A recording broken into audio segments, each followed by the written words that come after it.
বুধবার রাতে ঘরের মাঠেও জয় তুলে নিতে পারেনি চেন্নাই সুপার কিংস।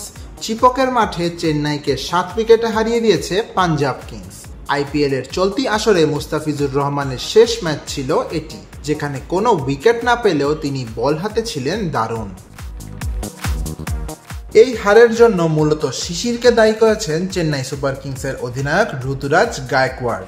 এছাড়া প্রথম ইনিংসে ব্যাট হাতে নেমে তাদের দলীয় রানও কিছু কম হয়েছে বলে স্বীকার করেন তিনি। ম্যাচ পরবর্তী পুরস্কার বিতরণী মঞ্চে ঋতুরাজ বলেছেন, সম্ভবত আমাদের 50 থেকে 60 রান কম হয়েছে।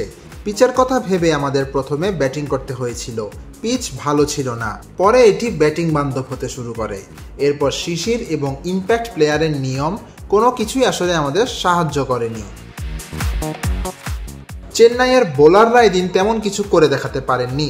বোলারদের প্রসঙ্গে অধিনায়ক জানান, এটাই সত্যিকারের সমস্যা, যেখানে আপনি উইকেট নিতে চাইবেন কিন্তু আপনার হাতে উইকেট নেওয়ার মতো মাত্র 2 জন বোলার আছে। এর সঙ্গে শিশিরের কারণে স্পিনাররা নিজেদের কাজ ঠিকমতো করতে পারছিলেন না। বলা যায় একটি কঠিন দিন গেছে আমাদের। তবে আমাদের সামনে আরও 4 ম্যাচ বাকি আছে। আমরা এমন দুরবস্থা কাটিয়ে উঠতে চাই। দল হারলেও এদিন ব্যক্তিগত অর্জন ঠিকই আদায় করে নিয়েছেন ঋতুরাজ। চেন্নাইয়ের হয়ে সর্বোচ্চ 48 বলে 62 রান এসেছে তার ব্যাট থেকেই। আর এই ইনিংসের মাধ্যমে চলতি আইপিএলে বিরাট কোহলিকে টপকিয়ে অরেঞ্জ ক্যাপের দখল এখন তার কাছে। সামিন মোহাম্মদ আনান, স্পোর্টস বাংলা।